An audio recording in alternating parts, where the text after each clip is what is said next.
Hey everybody, this is a real quick video in case you have a C by GE light strip and you need to do a hard reset on it. You might need to do this if it's not connecting or if it's not responding. It won't communicate with the app. It's not acting right. It's not working. Any kind of troubleshooting stuff just a hard reset will fix a lot of it. Now it is going to delete everything and you're going to have to reset everything, all the settings and everything. But if you're ready to do that, we can go ahead and do it. It's real easy to do on a newer one, which you probably have. If this doesn't work, I'll talk about the older one in a second.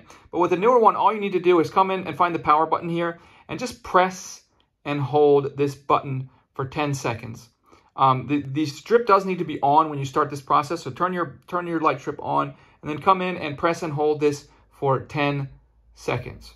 And after that, the light strip will reset. Now, if it doesn't do that, if you don't have the power button to reset it, then you'll need to do a cycle of turn it on for 8 seconds, turn it off for 2 seconds, turn it on for 8 seconds, turn it off for 2 seconds, and do that 5 times.